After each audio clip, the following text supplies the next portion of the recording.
Bonjour à vous. L'ex-président burkinabé Blaise Compaoré est en Côte d'Ivoire. Il a été accueilli sur place avec ses proches. Pendant ce temps, la situation reste confuse dans son pays, le Burkina Faso. Deux militaires se disputent à la tête de la transition.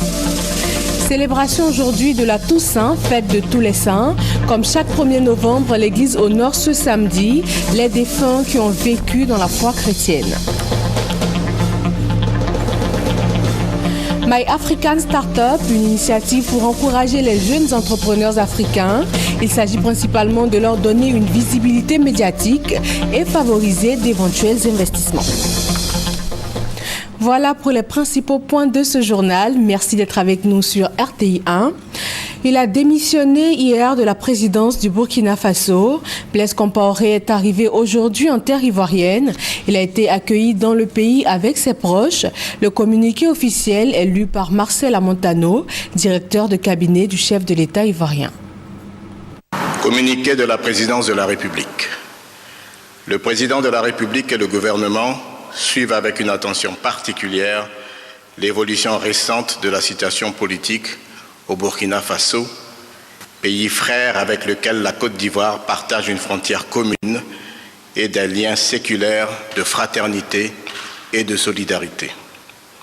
Le président de la République présente ses condoléances les plus attristées aux familles des victimes et souhaite un prompt rétablissement à tous les blessés. Le président de la République informe le peuple ivoirien, les populations vivant en Côte d'Ivoire ainsi que la communauté internationale que le président Blaise Compaoré, sa famille et ses proches ont été accueillis en Côte d'Ivoire. Très préoccupé par la crise que traverse le Burkina Faso, le président de la République forme le vœu que ce pays frère renoue dans les meilleurs délais avec la paix et la stabilité. Fait à Abidjan le 1er novembre 2014 pour le président de la République, le ministre directeur de cabinet. L'ex-homme fort du Burkina Faso est donc en Côte d'Ivoire, mais la situation reste confuse dans son pays. Deux militaires se disputent la tête de la transition. Le chef d'état-major Honoré Traoré et le commandant adjoint du régiment de sécurité présidentielle Isaac Zida ont annoncé chacun diriger la transition dans le pays. Les deux hommes devraient se rencontrer aujourd'hui pour trouver un terrain d'entente. Comme chaque 1er novembre, la Toussaint est célébrée aujourd'hui samedi. Cette fête de tous les saints est le moment où l'Église honore les défunts qui ont vécu selon les prescriptions de la religion chrétienne. Patricia Omouetia a suivi la commémoration à la paroisse Saint-Jacques des Deux-Plateaux. L'Église célèbre la Toussaint ce 1er novembre. Le texte des Béatitudes, l'évangile lu au cours de la messe, nous dit que la sainteté est l'accueil de l'amour des dieux à travers sa parole. Aujourd'hui, nous fêtons les saints. Dieu nous invite à la vocation universelle de la sainteté. Et dans notre pays où aujourd'hui on nous sert comme plat de résistance la question de la réconciliation, cette fête-là vient encore pour nous stimuler, pour nous inviter à cette réconciliation. Réconciliation avec nous-mêmes, réconciliation avec nos frères et sœurs, réconciliation avec Dieu sur le chemin de la sainteté. Comme son nom l'indique, c'est la fête de tous les saints connus et inconnus. C'est la grande famille de Dieu qui est réunie. Profitons de l'occasion pour demander au Seigneur de bénir notre pays, de bénir tous les saints et d'intervenir pour que la paix définitive règne dans notre pays afin que ce pays poursuive son développement dans l'harmonie et dans la concorde. L'objectif du chrétien, c'est de devenir saint.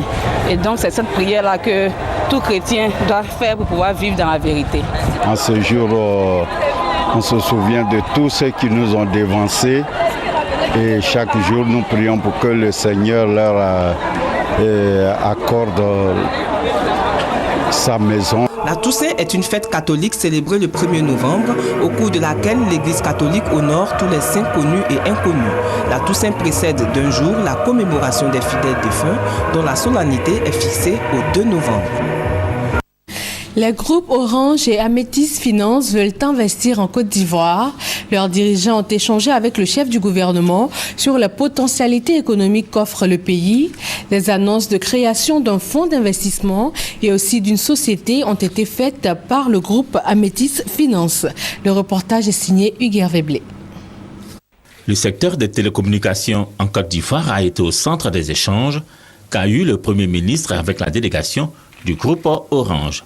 La couverture réseau du pays, les nouvelles technologies 3 et 4G, les questions de fiscalité sont quelques-uns des points abordés au cours de cet entretien. Le Premier ministre a beaucoup insisté sur sa volonté qu'on accélère les investissements, qu'on aille plus vite dans la couverture du pays, dans les nouvelles technologies, la 3G, les réseaux de troisième génération, le mobile banking, la 4G. On a évoqué les sujets de fiscalité qui sont importants pour nous. On a évoqué des questions réglementaires qui nous permettraient de développer davantage encore le domaine du mobile banking. Donc voilà des exemples de sujets que nous avons évoqués. Avec Amétis West Africa, les compagnies d'assurance locales ont une possibilité d'investissement. Au menu des échanges du Premier ministre avec les responsables d'Amétis Finance, l'ouverture du siège social d'Amétis West Africa à Abidjan. On a créé une société à capital variable qui s'appelle AWA, qui sera basée à Abidjan, qui démarre sa vie avec un capital de 30 milliards de francs CFA, grâce à sa société mère qui est Amétis Finance, basée à Paris, qui peut donc mobiliser plus de 100 milliards de CFA pour les entreprises de la zone CIMA, au bénéfice de la création d'emplois. C'est un beau signal du renouveau de la place financière d'Abidjan. Reçus en fin de journée, les membres de l'association HEC Alumni venus de l'extérieur et qu'accompagnaient ceux installés en Côte d'Ivoire étaient soucieux de s'imprégner des potentialités ivoiriennes en termes de business et d'investissement. Les membres du réseau des diplômés de l'École des hautes études commerciales HEC ont surtout cherché à comprendre comment se construit la Côte d'Ivoire, pays avec une croissance relativement importante. De chez le Premier ministre de Nekablon-Duncan, ils sont ressortis satisfaits, marquant leur intérêt à apporter, si possible, leur contribution à la construction de la Côte d'Ivoire. Ces anciens diplômés d'HEC Paris, promoteurs de l'initiative My African Startup, ont tenu la première édition de leur projet. Il s'agit d'encourager les jeunes entrepreneurs africains, de leur donner une visibilité médiatique et de favoriser d'éventuels investissements. Guy Roger Nguessan, Adama Koné. Ils viennent de divers horizons, mais ont tous la même passion, celle de l'entrepreneuriat. Ces jeunes pousses du monde des affaires ou start-up souhaitent changer les habitudes des populations avec leurs innovations. On a une offre et un produit assez innovant qui s'appelle Transport Wi-Fi. L'idée, c'est de proposer de l'Internet gratuit aux Abidjanais, aux Ivoiriens et même pourquoi pas aux Africains. Des solutions innovantes, mais comportant une part importante de risques, d'où le problème de financement pour ces jeunes entrepreneurs. Avec la plateforme My African Startup, les anciens diplômés des hautes études commerciales de Paris entendent donner aux jeunes Africains de la visibilité médiatique, l'encadrement nécessaire et leur faciliter l'accès aux potentiels investisseurs. L'idée pour nous, en fait, c'est d'encourager l'entrepreneuriat en Afrique. Et nous rêvons d'une Afrique d'entrepreneurs, une Afrique qui se prend en charge, une Afrique où l'auto-emploi est une réalité, et une Afrique où forcément d'aller à l'argent public ou d'avoir un poste dans une entreprise privée pour gagner leur vie. C'est un soutien total pour ce genre d'initiative puisque, comme je le dis, on doit favoriser la création d'entreprises. On ne peut pas tout reposer sur l'investissement public. Seul le privé est le véritable moteur de développement. Au cours de cette première édition de My African Startup, 2 projets novateurs ont été encouragés par le jury. Le projet de transformation de produits maraîchers en concentré de l'Ivoirien Guillaume Kwame Brou et le projet Alt Ebola via les technologies de l'information et de la communication d'un groupe panafricain. Le projet d'appui à la redynamisation des petites et moyennes entreprises s'est officiellement achevé hier.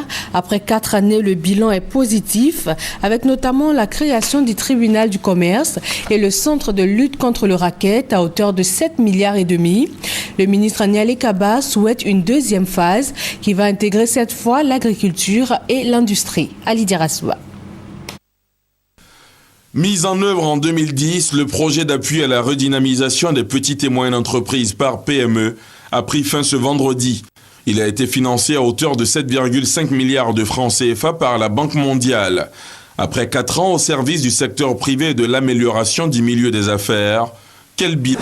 Si je prends l'appui aux PME, il y a un ensemble de fonds co-partagés, c'est-à-dire de subventions que nous avons mis en place pour renforcer la capacité commerciale, de production, marketing des entreprises.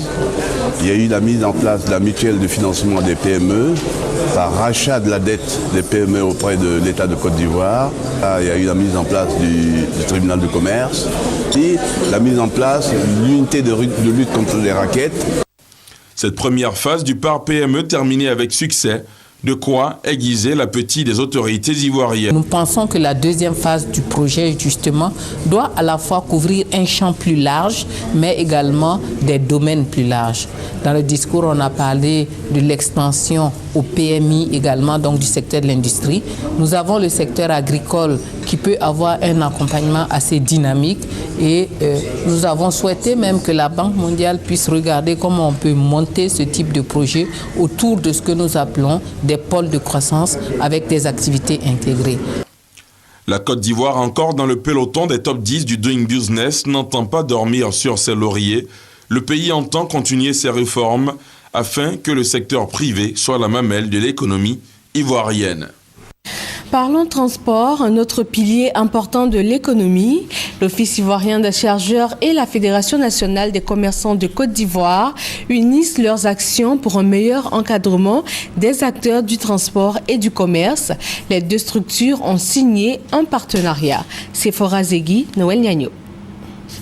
Les commerçants de Côte d'Ivoire, regroupés au sein de la FENAXI, Fédération nationale des commerçants de Côte d'Ivoire, ont fait un constat.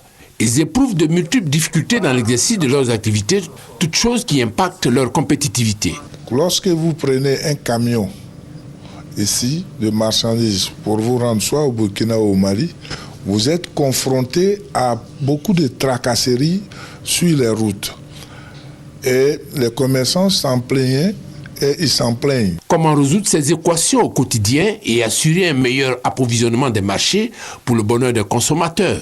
Une solution, le partenariat avec l'OIC, Office ivoirien des chargeurs. Depuis ce mercredi, les actes sont posés, au grand bonheur des deux parties. L'OIC prend l'engagement d'outiller les commerçants pour un meilleur exercice de leurs activités. L'OIC doit contribuer à la formation et à l'information des commerçants sur toutes les procédures intéressant le commerce, le transit, les dédouanements en Côte d'Ivoire. Comme on le voit, ce partenariat va véritablement contribuer à la facilitation du commerce en Côte d'Ivoire. Lancement du programme de surveillance de l'environnement et de la sécurité en Afrique.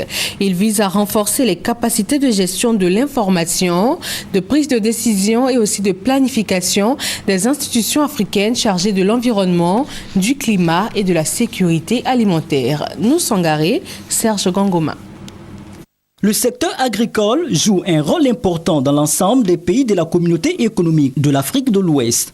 Pour lutter efficacement contre la sécheresse, les pays africains ayant en commun le MESA, c'est-à-dire le programme de surveillance de l'environnement et de la sécurité, organisent un atelier. Il vise à renforcer les capacités des travailleurs pour la lutte contre la sécheresse. Ce programme regroupe 16 pays, c'est-à-dire 14 pays de la CEDEAO et le Tchad et la Mauritanie.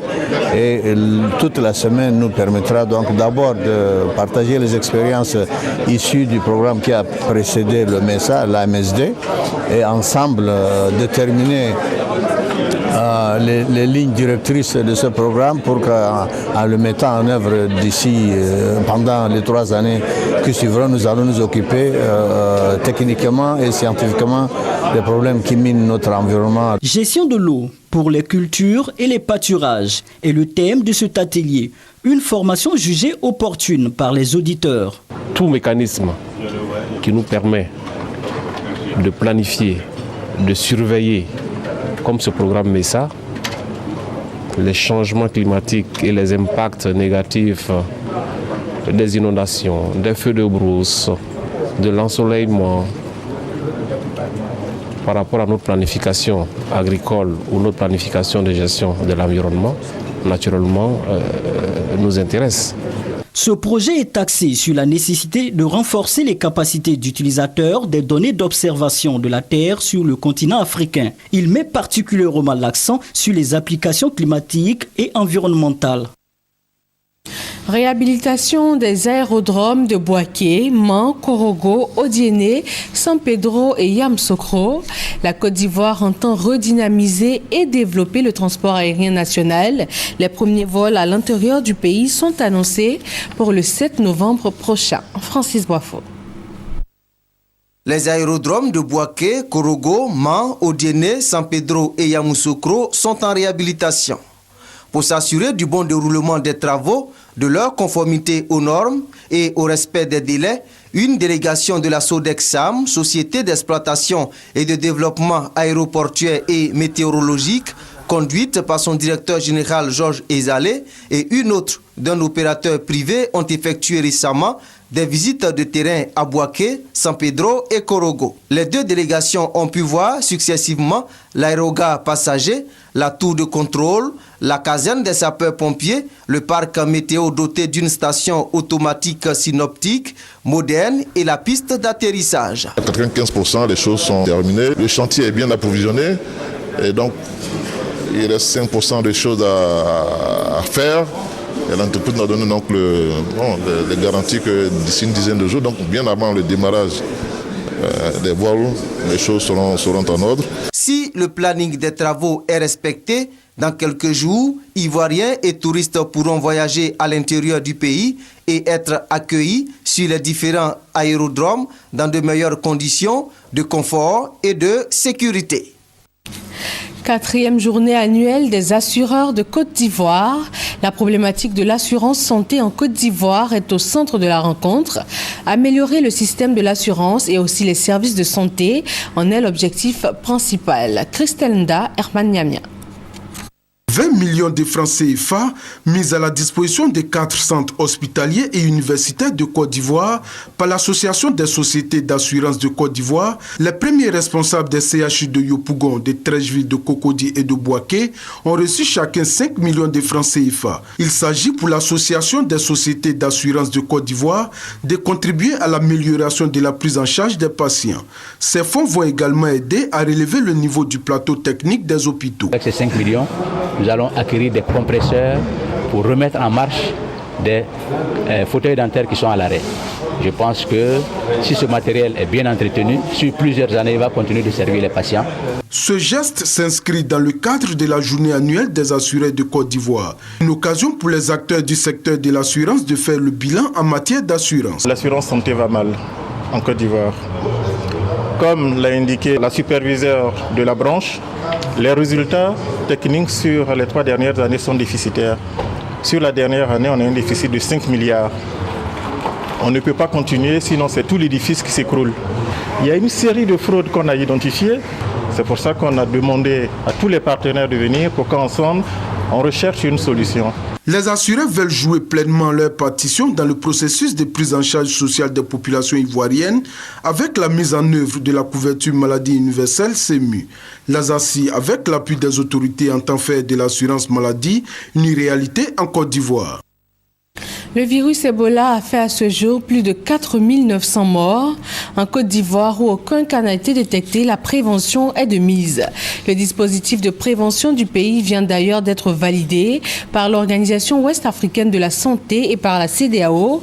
Une délégation conjointe des deux organisations a annoncé après un séjour en terre ivoirienne que le pays est prêt à faire face à l'arrivée d'un éventuel cas sur son territoire. F. Boué. Pour empêcher l'entrée du virus Ebola sur son territoire, la Côte d'Ivoire a pris des mesures préventives contre cette maladie. Comité national de veille, dispositif de prise en charge d'éventuels cas à l'aéroport Félix Houphouët-Boigny, dans les postes frontaliers, structures sanitaires de référence, centres d'appel avec numéro vert, entre autres. Autant d'actions qui montrent l'engagement au plus haut niveau de l'État, selon la mission conjointe de l'Organisation ouest-africaine de la santé et de la CEDEAO. Nous pouvons dire officiellement qu'aujourd'hui la Côte d'Ivoire est prête pour faire face à cette maladie. Si tous les pays non atteints par ce virus avaient pris les mêmes dispositions que la Côte d'Ivoire, nous serons encore mieux protégés. Et je profite de cette occasion pour exhorter tous les autres pays qui ne sont pas encore atteints de prendre toutes les précautions en matière de protection pour que nous soyons sûrs que si éventuellement la maladie arrivait, elle serait vraiment bien combattue avec les moyens qu'il faut. Après la rencontre des autorités gouvernementales, la délégation conjointe va rencontrer la BAD. Il s'agira de débattre des questions de financement de la lutte contre le virus Ebola dans la sous-région. Et dans la ville de Mans, il s'agit de fédérer les efforts pour une meilleure protection des enfants contre Ebola. L'ONG Save the Children et ses partenaires travaillent à élaborer ensemble une stratégie efficace. Chantal Akanda. Malgré les efforts du gouvernement, la situation des enfants reste préoccupante dans les zones nord et ouest de la Côte d'Ivoire. L'ONG Save the Children soutient que les défis sont encore à relever, notamment au niveau de la scolarisation, de la nutrition et de la protection des tout-petits. À cela s'ajoute désormais la question de l'épidémie à virus Ebola. Les enfants constituent des cibles potentielles et fragiles. Il faut donc agir. En initiant la rencontre de Mans, Save the Children veut élaborer avec ses partenaires du nord-ouest du pays des stratégies communes et permettre à ceux-ci de s'approprier la lutte contre Ebola. Si on travaille mieux ensemble, on peut faire plus encore pour les enfants, parce que nous sommes là pour améliorer les conditions de vie des enfants. Chaque activité que nous faisons, on soulève comment se protéger. À travers des échanges francs et constructifs, les partenaires étatiques et acteurs de la société civile sont mieux outillés pour ainsi accompagner la mise en œuvre des projets destinés aux enfants. Il est très important que tout le monde s'inscrive dans la même vision pour que la lutte soit efficace. Ce séminaire va nous permettre de mettre en place un plan de renforcement des capacités qui va nous permettre d'améliorer nos prestations dans le cadre de la protection de l'enfant. Au niveau des centres sociaux, nous drainons assez de monde parce que nous faisons la vaccination, nous faisons la protection des enfants et des adultes. Donc nous avons des gens qui viennent à nos seins. Il faut aussi profiter de faire une sorte de sensibilisation sur le virus Ebola. Au terme des 2 jours de travaux, les partenaires intervenant dans les zones nord et ouest mettent en œuvre un plan d'urgence clair. Des activités de prévention sont annoncées sur toute la zone frontalière en faveur des enfants. Du matériel biomédical et 3000 tables bancs offerts aux populations du Haut-Sassandra d'une valeur de 261 millions de nos francs. Ce don du Conseil régional vise à améliorer les conditions d'études et l'accès aux soins de santé dans le Haut-Sassandra. Thérèse Yoboué. Des lits et kits d'accouchement, des couveuses, des tables de réanimation ainsi que d'autres matériels sanitaires, 3000 tables bancs. C'est le don que vient de faire le Conseil régional du Haut-Sassandra à plusieurs localités de la région. Coût total du don, plus de 261 millions de francs CFA. Il s'agit pour le président du Conseil régional de contribuer de façon effective à l'amélioration des conditions de travail du personnel soignant et de soulager les élèves qui sont pénalisés à cause de l'insuffisance de tables bancs dans les classes, mais également de relever ainsi le taux de réussite scolaire. Les responsables de l'éducation nationale et de la santé de la région ont exprimé leur reconnaissance au président du conseil régional, Alphonse Guégué-Madi, qui s'est engagé à améliorer les conditions de travail dans leur structure. Par ailleurs, le conseil régional a procédé à l'adoption de son programme triennal 2015-2016-2017. À cette occasion, les différentes opérations contenues dans ce programme triennal ont été présentées à la population.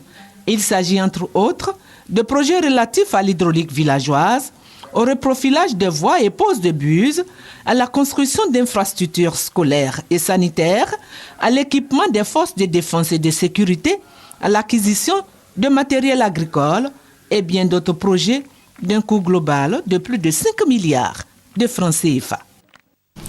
Comment lutter contre la pauvreté à Guembé et à Dikodougou? La question est au cœur d'une rencontre entre les populations et le député maire de Guembé. Le reportage est signé Kader Sogodogo. Le colonel-major Issa Koulibaly, député maire de Guembé, rencontre les ressortissants de Dikodougou et de Guembé vivant à Boaké. Au centre des échanges, le soutien à l'historique appel de Daoukro.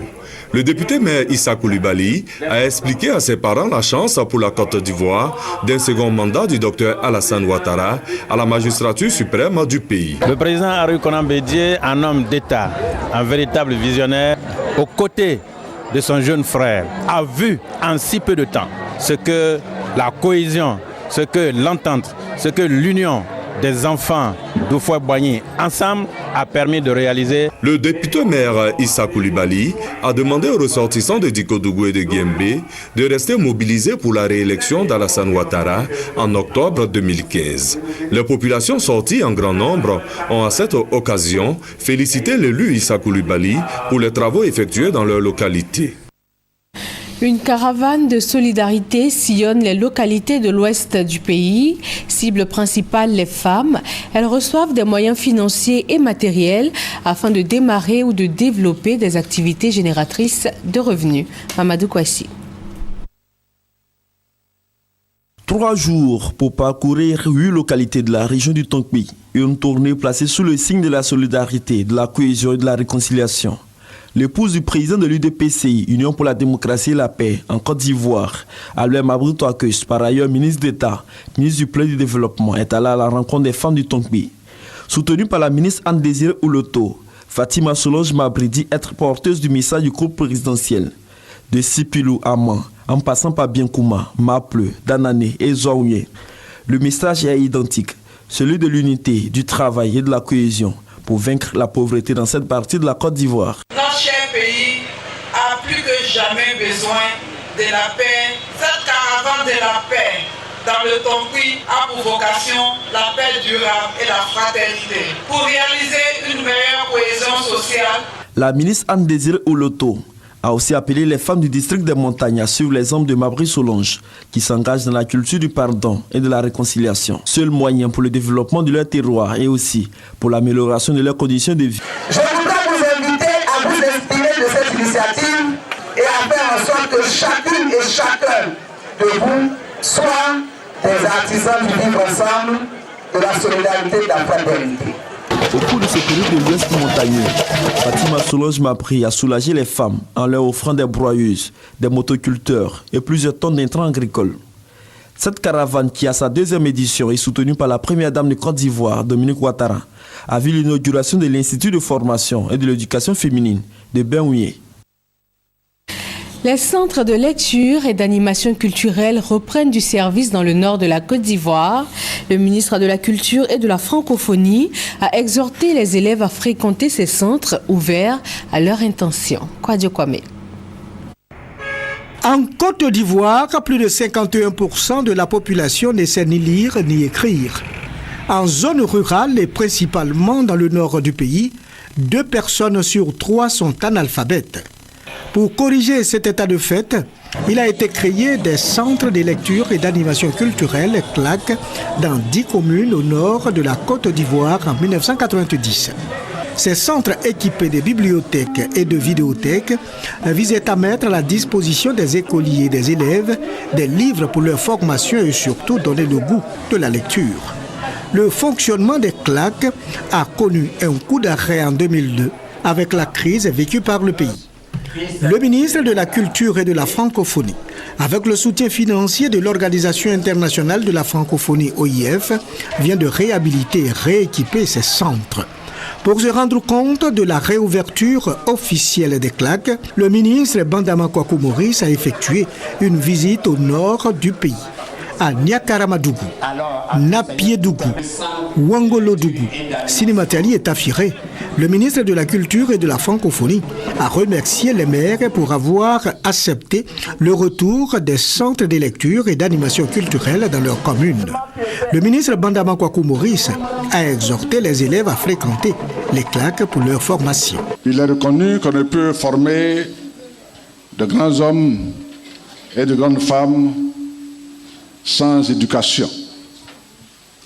Et l'éducation s'appuie principalement sur l'enseignement des valeurs, l'enseignement de la qualité, et la lecture est un des moyens les plus sûrs À cette visite, il fallait noter la présence du responsable des CLAC des pays africains et une délégation de l'OIF. Un mot de culture pour finir, la Côte d'Ivoire est à l'honneur au rendez-vous annuel des Africains des industries de la télévision, Discop Africa, du 5 au 7 novembre prochain. Acheteurs, vendeurs et producteurs de films de programmes télé vont se retrouver en Afrique du Sud. Ils vont parler du développement de ce secteur. Christelle Ménin. Discop Africa, c'est le plus grand marché africain de l'audiovisuel. La 9e édition se tient en Afrique du Sud, à Johannesburg, et la Côte d'Ivoire est à l'honneur. Après la sélection de notre film à Cannes, donc le film Run, c'est aujourd'hui l'audiovisuel qui est mis effectivement en orbite. C'est vraiment une occasion formidable pour nous de vendre les créations ivoiriennes, de montrer notre savoir-faire, de montrer la créativité. Aux côtés de la ministre de la Communication dans la délégation ivoirienne, acteurs et personnalités de l'audiovisuel, de la culture et du tourisme ivoirien. Et RTI Distribution, la nouvelle plateforme de distribution de programmes TV. Mission commune, valoriser la Côte d'Ivoire en tant qu'acteur francophone majeur de la scène audiovisuelle africaine. C'est un honneur pour toute la Côte d'Ivoire d'abord, de savoir que nous sommes l'invité d'honneur. Nous partons pour vendre aussi la Côte d'Ivoire dans toutes ses dimensions. Pour moi, c'est un apprentissage, c'est l'apprentissage qui continue, aller se frotter aux autres acteurs et puis apprendre un peu à côté d'eux. Du 5 au 7 novembre, l'audiovisuel africain et international aura pour capitale le Sandton Convention Center de Johannesburg. Plus de 2000 participants attendus et près de 250 exposants internationaux se sont donné rendez-vous sur 5000 m² d'exposition pour vendre des chaînes, des productions, émissions documentaires, feuilletons et séries TV. C'est un marché qui se chiffre en milliards de francs CFA. Et voilà pour ces 13 heures. Merci de votre attention. Très bon week-end à vous tous sur RTI 1. À demain.